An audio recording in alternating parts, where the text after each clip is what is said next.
volta com Bastidores do Poder, recebendo agora o professor Wagner Romão, do curso de Ciências Políticas da Unicamp, do Instituto de Filosofia e Ciências Humanas da Unicamp. Professor, muito bom dia. Bem-vindo. Muito bom dia, Zezé. Bom dia, Rose. Bom dia também aos ouvintes. Bom dia. Bom. Eu fiquei tão feliz, Wagner, eu vou chamar você de Wagner, tá? Porque você é jovem. Fique à vontade. Eu fiquei tão feliz da entrevista hoje, porque eu acho assim que nós passamos de quinta, sexta, sábado, domingo, nós estamos nessa ebulição da fala do Bolsonaro, dizendo que não teremos eleições se não tiver o voto impresso. Então, o presidente do Senado se colocando, o Barroso se colocando. A minha pergunta, e aí eu fiquei feliz com você aqui hoje, justamente por conta disso. Falei, gente, que bom que ele vai estar conosco e vai poder nos ajudar, né? Vai poder resolver toda a nossa vida. Ô Wagner, porque eu estava conversando com a Zezé no primeiro bloco, sempre que tinha qualquer ameaça à democracia, a Zezé sempre falou assim, Rose, não se preocupe, porque as instituições são fortes. As instituições, aí hoje eu perguntei, Zezé, e agora, o que você me garante, né? A pergunta que eu faço para você, professor, é quando e como que as instituições começam a ser corroídas e a gente pode vir a sofrer um golpe num país ou virar uma ditadura, seja ela de esquerda ou de direita? Olha, uma das coisas fundamentais é a questão das eleições, do respeito às eleições. Se você tem um sistema de regras eleitorais e instituições que sustentam essas regras, TSE, a própria Constituição, essa ideia da substituição de que o incumbente, né, ou seja, a pessoa que está no cargo, vai entregar o cargo para quem vem em seguida, esse é um elemento fundamental de eleições, né? Quer dizer, de você conseguir manter a democracia, manter o processo democrático. E o Bolsonaro sempre questionou isso, né? Quer dizer, sempre, mesmo quando ganhou as eleições, mesmo quando o filho dele também foi campeão de votos aí, aqui no estado de São Paulo, por exemplo, né, o Eduardo Bolsonaro foi eleito com uma votação histórica, ele sempre questionou o sistema eleitoral. Então esse é um problema sério. Eu confesso para vocês que na quarta-feira, quando houve aquela questão ali envolvendo aquela nota dos militares, né, do Ministério da Defesa e das 3 forças, e não houve uma reação forte do presidente do Senado, Rodrigo Pacheco, inclusive o Omar Aziz questionou o Pacheco no plenário do Senado, né? E ele faz uma declaração muito leve ali naquele momento, eu fiquei também com uma pulgona atrás da orelha. E depois, acho que foi já na sexta-feira, se eu não me engano, ele faz uma declaração mais forte, né? Ele e o Arthur Lira fizeram declarações mais fortes, dizendo que o Senado e a Câmara não iriam tergiversar, não iriam vacilar, né? Com qualquer tipo de atentado, de questionamento ao processo eleitoral. O Barroso também faz uma nota, o próprio Luiz Fux faz uma nota. Então, eu acho que esses três posicionamentos foram importantes, né, no final da semana passada, porque acho que foi a semana em que o Bolsonaro realmente veio mais forte, né, com a verborragia dele, em colocar as eleições em risco, em questionar a lisura do processo, em falar de fraude, e dizer que não iria ter eleições, né? Ele subiu realmente o tom, e junto com as Forças Armadas, né? Quer dizer, as Forças Armadas meio que se colocaram ali naquela situação da CPI e ficam quietas. E, aliás, tinham que ficar quietas o tempo todo, né? Isso seria melhor que eles teriam a fazer. Agora, então, o senhor acha que no Brasil... pode continuar. Não, pode falar, Rô. Não, mas você acha que no Brasil as instituições, elas correm risco, o Brasil corre risco, dentro de um cenário histórico, quando você olha como os países corroeram a democracia, nós falamos aqui da Venezuela, nós falamos da Hungria, e a gente... O Haiti que o Brasil agora, está... né, que é um país que tem muitas dificuldades, né, o presidente foi assassinado agora, entrou em estado de sítio. Mas mesmo os Estados Unidos, né, nós tivemos assim, o mundo está tão difícil, né, que mesmo os Estados Unidos, que são considerados aí, né, uma grande democracia, um espelho para o mundo todo, etc., tiveram esse problema seríssimo no final do ano passado com a derrota do Trump e com o fato dele não aceitar, né? Aliás, eles têm um problema muito sério no seu modo de organizar as eleições, né? Pois não? Isso aí foi mais ou menos colocado assim o que eu senti para o Trump. Juro, foi isso que eu senti. Não gostou? Come menos. Tentou lá. Porque o que ele pode fazer? Assim, gente, porque eu olho, Rose, eu vejo esses 3 comandantes das forças e vejo o Braga Neto, né, soltando aquela nota. E, assim, é uma coisa que me impressiona e me preocupa. Mas, ao mesmo tempo, eu vejo o Pujol e a turma dele que falou não, não, não. Então, eu quero ver dentro das Forças Armadas, porque eu não acredito que essas figuras representam as Forças Armadas brasileiras. Elas representam, eu acho, que o bolsonarismo, que tem sim lá nas Forças Armadas, como tem nas polícias, como tem na população. Né? Mas eu não acredito que as forças que defendem o Pujol possam ser ignoradas. Então, eu não acho que as nossas Forças Armadas elas sairiam para uma aventura. Eu não vejo isso. O que eu vejo? Eu vejo um Bolsonaro tentando criar problema, cooptar, principalmente as patentes menores, isso eu vejo, e isso eu acho que pode ser um problema sério. Não que eles consigam derrubar, sabe, impedir que, por exemplo, alguém eleito assuma, mas eu acho sim que isso pode causar muita turbulência e muita dor, pode ter muita briga. Mas briga como nós vimos o PCO batendo lá nos tucanos, porque o clima tá para isso, entendeu? Agora, se o clima tá para esse tipo de coisa e você tiver uma população armada, uma fatia da população armada aderindo, aí as consequências serão piores. Assim, é o que eu vejo, professor. Estou viajando na maionese? Eu acho assim, o Bolsonaro, ele é um projeto muito articulado aos militares, né? E o Bolsonaro não é... Depois, né? Quer dizer, a gente ficou muito impressionado com o que foi o aparecimento com força do Bolsonaro em 2018. Mas depois, a gente recuperando um pouco dessa trajetória, a gente vê que, primeiro, os militares já estavam muito alarmados contra o que foi, principalmente o governo da presidenta Dilma, né, que estava muito envolvido ali aquela questão da Comissão Nacional da Verdade, né? Os militares já não gostaram daquilo, e não gostaram um pouco, não. Eles ficaram muito enfurecidos com o que veio a ser a Comissão Nacional da Verdade lá em 2011, 2012. Né? E o Bolsonaro, ele sempre foi um deputado, né, que falava com muita força a favor do golpe de 64, né, a favor de todo o regime ali, que endeusava o brilhante Ustra, o torturador da ditadura e assim por diante.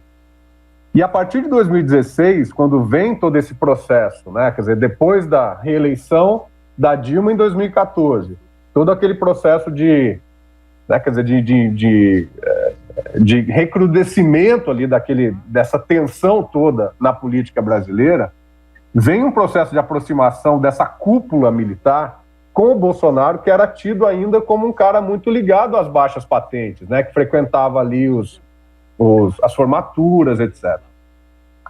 E o que acontece ali no começo, no final de 2018, no começo do governo Bolsonaro, é muito forte, né? Quer dizer, aquela articulação do Bolsonaro com o próprio Vilas Boas, que era ali então o comandante do Exército, ela não é qualquer coisa, ela é uma coisa muito séria, né?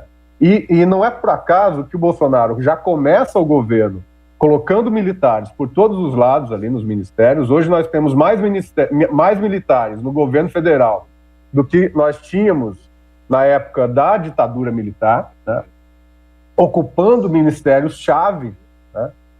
E tanto como o Ministério da Saúde nesse período da pandemia, mas muitos outros, né? Agora, o que eu acho que pode realmente jogar água nessa tua observação, Zezé? É que nós temos um tensionamento tão grande, né? Nós temos um governo que está realmente, né, quer dizer, tratou muito mal dessa pandemia, né? Essa hecatombe que aconteceu, que levou mais de 530 mil vidas, né? E que tá com uma popularidade cada vez menor. Então isso, qualquer tipo de acordo político, e eu acho que o acordo político entre Bolsonaro e os militares foi um acordo forte, eu acho que faz parte de um projeto político comum ali, né? Mas todo acordo político, todo projeto político comum, numa situação dessa, ele começa a fazer água, né? E aí realmente a gente vê ali tensionamentos, essa saída do Pujol, né, dos 3 comandantes das forças ali em março, né? Ainda lá atrás o Santos Cruz. Eu penso que a divisão entre bolsonarismo e lavajatismo, né, com a saída do Moro do Ministério da Justiça, isso aí também foi um ponto importante desse tensionamento dele com certas alas militares, né? Então, o que aconteceu lá no final de 2018 está muito longe de ser o que está acontecendo agora. Então, pelo que eu estou entendendo, você está dando uma esperança para a gente. O que você está dizendo é o seguinte: aquele poder todo e aquela união com as Forças Armadas já não existe mais. Ele está bem menor do que começou em 2018. É isso? Eu creio que sim. Eu creio que sim. Agora, é isso, né? Quer dizer, nenhum golpe militar, salvo engano, né? Você nunca tem, assim, todas as forças fechadas, né? Quer dizer, não é um golpe do Exército como um todo, das Forças Armadas como um todo. Tem sempre uma disputa de facções, né? Mesmo quando Chávez, por exemplo, na Venezuela, lá, ainda em 92, quando foi antes, né, dele ser eleito, né, em eleições democráticas. Ali ele tentou também uma quartelada ali, não conseguiu, né? Quer dizer, então você tem ali dissensões. Agora, de fato, eu vou falar para vocês como cientista político, nós conhecemos muito pouco as Forças Armadas, né? Depois do processo de redemocratização, quando os militares saem da cena política, né, e a gente começa a viver na democracia, nós fomos lidar com as eleições, fomos lidar com a Câmara dos Deputados, com as instituições democráticas. E os militares, que bom, né? Vão ficar ali quietinhos nos quartéis, fazendo a sua função de defesa nacional. Agora, o que acontece nesse momento é que os militares voltam para a cena política, né? E aí nós precisamos voltar a tentar entender o que acontece dentro das Forças Armadas, como é que a questão da hierarquia se organiza, né? Por que é tão importante a questão ali dos comandos das forças? Porque não é qualquer um que entra ali, né? O Bolsonaro também teve que aceitar, agora nessa transição, algumas figuras que não eram, digamos assim, tão bolsonaristas assim. Por quê? Porque tem fila, né? Os militares, eles precisam ter um mínimo de um respeito à hierarquia, ao tempo de casa. Se a minha turma foi antes da sua, quer dizer, não dá para admitir entre os militares que uma pessoa, né, que um general de turmas inferiores, né, possa ascender e comandar a tropa, né? Então tem tudo isso. Né? Professor, em relação às eleições do ano que vem, o que o senhor acha que vai contaminar mais, que vai desgastar mais o Bolsonaro ou os outros candidatos? O senhor acha, outro dia, acho que foi ontem, não sei se vocês viram, não sei se foi na Folha, que jornal que foi, que o tema corrupção não vai ser tema. Para mim, isso vai ser tema nas eleições do ano que vem. O senhor acha que a pandemia ela que vai ser a grande protagonista do ano que vem, e é a pandemia que está desgastando o Bolsonaro nas pesquisas? Eu acho que, no geral, sim, mas aí tem várias pandemias, né? Tem a pandemia da incompetência com relação às vacinas, né? Tem a pandemia dessa posição dele de sempre dizer que não tem que usar máscara, tirar máscara de criancinha, que essas cenas elas são fortes, assim, né? Quer dizer, claro que você tem um pedaço aí, um público cada vez menor, que está ali agora orbitando aí entre 20% e 25%, que acha que está tudo bem. Mas tem uma grande parcela do eleitorado que foi com Bolsonaro em 2018, que eu acho que não admite isso, né? Esse tipo de fala muito, né? Quer dizer, aquela coisa dos palavrões, aquela coisa escatológica. Isso aí tem muita gente que tem muita aversão a isso. E acho que tem uma outra também, que é a questão econômica e do desemprego, sobretudo do desemprego. Eu não sei se... Acho que foi por volta de 77% dos desempregados, se eu não me engano, foi esse o dado que eu vi na pesquisa da Folha agora, do Datafolha, desse final de semana. 77% dos desempregados, acho que votam Lula, se eu não me engano. Talvez a gente consiga ter tempo para dar uma olhada nisso, mas tem uma aversão muito grande dos desempregados, e hoje nós estamos com mais de 50% da população economicamente ativa, ou seja, aquela que está em idade para trabalhar, está desempregada. Então, nós estamos vivendo, assim, tem a questão sanitária da pandemia, mas tem a questão econômica e a questão da vida das pessoas, do desemprego avassalador, né? E sem que tanto o governo federal como os governos estaduais, os governos municipais consigam dar conta de combater a questão do desemprego, a questão das falências, das micro, pequenas empresas e tal. E eu acho que a questão econômica, ela pega muito também, né? Então, se o governo não der... o governo pode vacinar, nós vamos ter essa vacinação provavelmente até o final do ano, nós vamos ter a segunda dose para todo mundo, ou pelo menos para quase todo mundo, né? Então, eu acho que essa discussão é uma discussão importante, que vai ficar no cenário aí, essa questão do... Poderia-se ter evitado 100 mil mortes, 150 mil mortes, quantas mortes? Isso aí vai ser um tema importante. Mas acho que a questão econômica, ela pega muito forte, né? E acho que essa vai ser também um tema importante da campanha. Acho que a questão econômica, acho que o desemprego, não sei como é que vai estar até ali, a inflação, que é uma coisa que não tá tranquila também, está meio complicada, mas o desemprego é recorrente isso, e a cada vez que a gente vê aí o IBGE soltando os resultados do mês, está um pouquinho pior, é uma coisa de assombrosa aí. Agora, eu ultimamente o que tem me chamado bastante a atenção é essa questão do que vai ser do Brasil o ano que vem, né? Nós temos um país extremamente polarizado, não tem como negar isso, assim, e a sensação que eu tenho é que se os polos vencerem a eleição, nós não teremos um país cicatrizado. Isso que nós vimos aqui durante o Bolsonaro, isso vai continuar. E vai.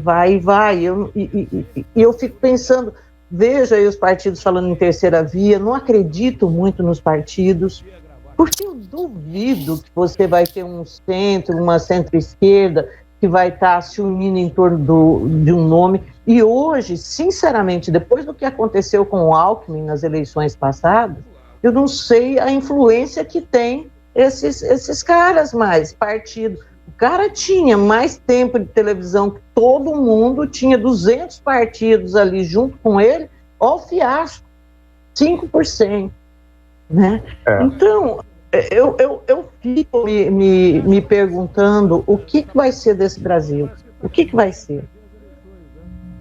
Olha, eu acho, Zezé, que eu concordo com a tua avaliação. Também não vejo hoje uma possibilidade de terceira via, até porque o material humano da terceira via aí é muito, né, deixa muito a desejar, né? A gente tem aí o Ciro, que ele faz uma crítica pesadíssima ao PT e ao Lula, né? Mas, ao mesmo tempo, ele não é visto pelo setor mais à direita como alguém confiável e tampouco pela esquerda. Acho que isso ficou muito marcado, aquela ida dele a Paris, né, no segundo turno das eleições. A gente tem o Dória, que, embora tenha tido um papel importante aí na questão da vacina, e é visto, e é bem visto, segundo eu tenho algumas informações aí fora do estado de São Paulo, né, mas ele tem uma né? Quer dizer, ele tem uma visão geral de não aguenta ver ele. Um sujeito marqueteiro, né? E falso, né? E traidor, né? Ele tem essa pecha também, Sim. né? Então é muito difícil que ele consiga se elevar, né? O Dória é parecido com o Bolsonaro, ou ame ou odeie. Olha, eu acho que o Dória, por exemplo, é um que jamais, se indicado, né, se ganhar a convenção, ele jamais abdicaria em prol de um jamais. Eu acho que nenhum deles, assim, é muito difícil. Porque, veja, o Mandetta também, ele não tem a menor... O Mandetta, se for candidato a presidente, ele vai estar dando... Ele era um deputado federal que não foi reeleito, né, pelo Mato Grosso do Sul. De repente foi alçado ao Ministério da Saúde, conquistou essa notoriedade toda, né, provavelmente vai ser candidato pelo DEM. Então ele não tem nada a perder, ninguém aí tem nada a perder. O Ciro também não vai deixar de ser candidato, gente, não vai. Né? Agora tem o Datena na parada, né? Também sai, pode também não sair e tal. Então eu acho que... Cada nome tão doido, cara, cada coisa tão doida, assim, meu Deus. E por que o Brasil... nada. Essa que é a minha pergunta, por que você tem a extrema-direita, a esquerda, mas você não tem um nome que dá para você dizer assim, não, esse nome poderia representar os órfãos do Lula, os órfãos do Bolsonaro, ou um cara mais de centro? Por que o centro foi perdendo esse protagonismo? Então, eu acho que tem muitas tentativas de explicação aí. Eu acho que tem... Eu vou falar uma coisa aqui que eu acho que é uma coisa mais estrutural, né, que diz respeito às formas de comunicação entre as pessoas nesses últimos 20, 30 anos. Né? 20, 30 anos não, nos últimos 10 anos, que é a questão da internet. Né? Quer dizer, a internet, as redes sociais, elas criam elas facilitam polarização política. Né? Quer dizer, elas querem polarização política. Então, eu acho que posições, digamos, mais moderadas, né, elas tendem a não encontrar espaço, né, nesse mundo. Claro que isso tem a ver com cada país, tem a ver com cada posicionamento em cada país, e lógico que tem a ver também. Mas a gente está tendendo cada vez mais, mesmo nesses regimes multipartidários, como é o regime brasileiro, a se focar em duas grandes forças, né, de oposição, né, de oposição entre, sei lá, esquerda e direita, acho que é um bom termo aí, né? No caso do Brasil, o Bolsonaro, ele destruiu o PSDB, que era tido como partido, digamos aí, mais, né, quer dizer, poderia ser mais moderado, poderia ser um partido mais moderado, mas era também um partido que acumulava todo o campo da direita desde Fernando Henrique, desde 94. Né? Então, o que acontece no Brasil é que o Bolsonaro, com o seu PSL, com a sua verborragia, com o seu militarismo, com o seu autoritarismo, ele leva, né, esse campo todo para mais além da direita, né, para a extrema-direita e assim por diante. Agora, se a gente for ver outros países, a gente também tem um pouco isso, né? As alternativas aí digamos, mais de centro, podemos dizer assim, né, elas não têm força.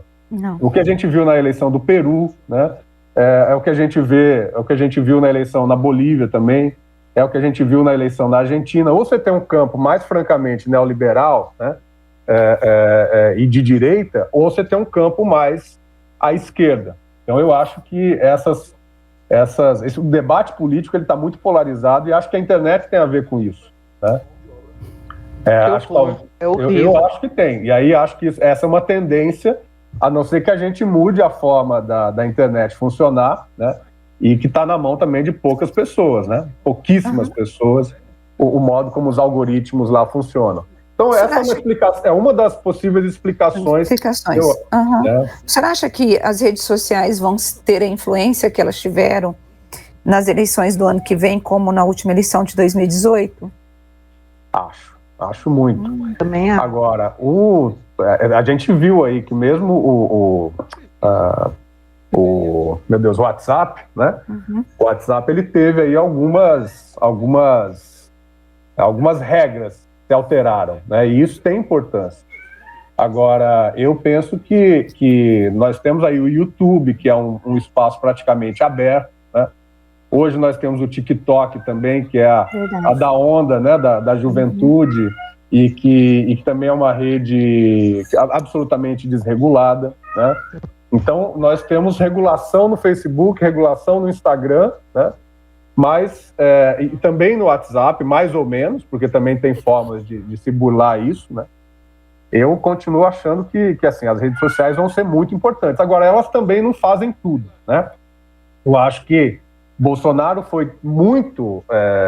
teve muita competência para lidar com o modo como o WhatsApp estava funcionando naquele momento, em 2018, e os outros partidos, também as outras forças políticas, estão tentando se posicionar aí, né?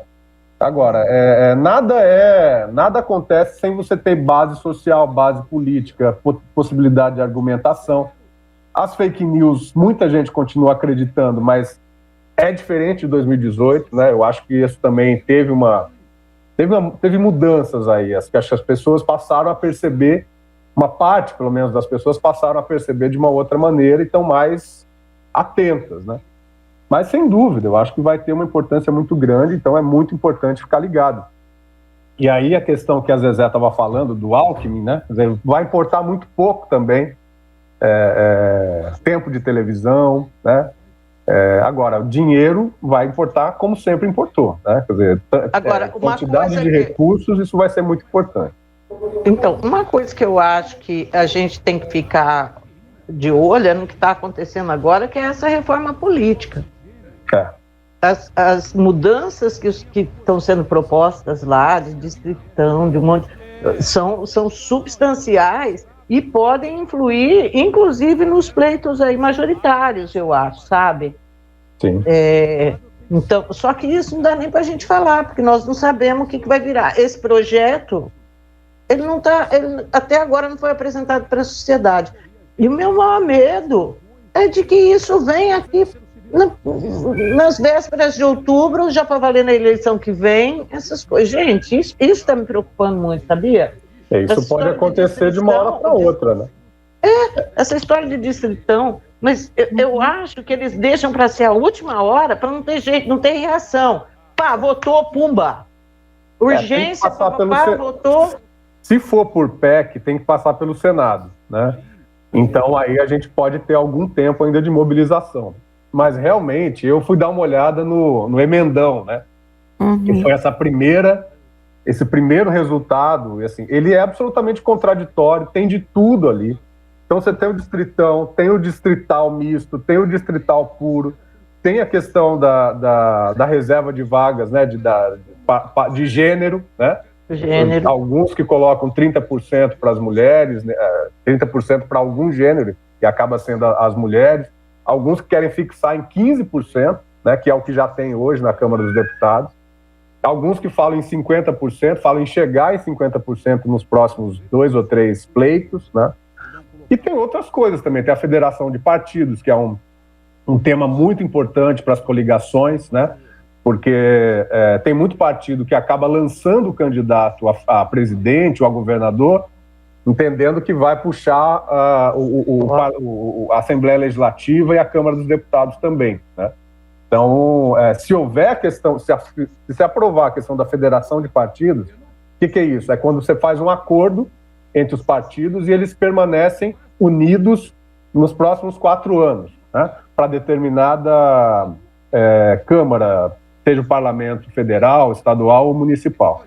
Então, isso diminui a força da cláusula de barreira, que é o grande medo da maioria dos partidos pequenos, né? Pequenos e médios, Sim. né? Porque, como está muito fragmentado, a gente tem a possibilidade de que partidos aí até consolidados, né, possam perder financiamento eleitoral, e aí é o fim desses partidos, né? Então, realmente tem muita coisa aí nessa reforma eleitoral, política, né, que pode aparecer como uma surpresa, né? Agora, o distritão mesmo, me parece que tem uma movimentação de partidos que são contrários, né? E acho que a questão do voto impresso que apareceu, né, também com partidos aí questionando esse pleito bolsonarista do voto impresso, e acho que aí já é uma grande... tem o acordo aí de 11 partidos contrários ao voto impresso, né, seguindo na linha do Barroso, do Alexandre de Moraes. Povo, ó, é o seguinte, moçada, vamos rezar um pouco, porque ajuda também, tá? Bom, eu tem que quero pegar agradecer. Em Deus. É isso, porque, ó, tá difícil o negócio. Rose, você tá com... Rose? Peraí, desliguei. Abri. Tá.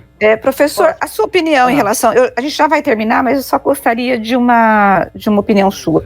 Qual que é a tua opinião em relação ao voto impresso?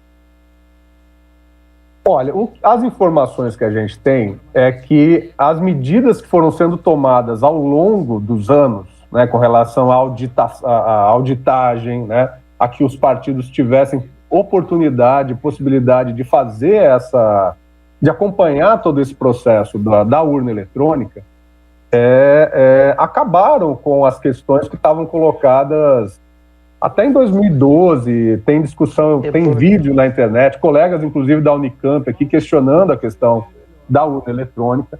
As informações que a gente tem é que isso foi diminuindo, praticamente você tem uma eleição totalmente auditável também, né?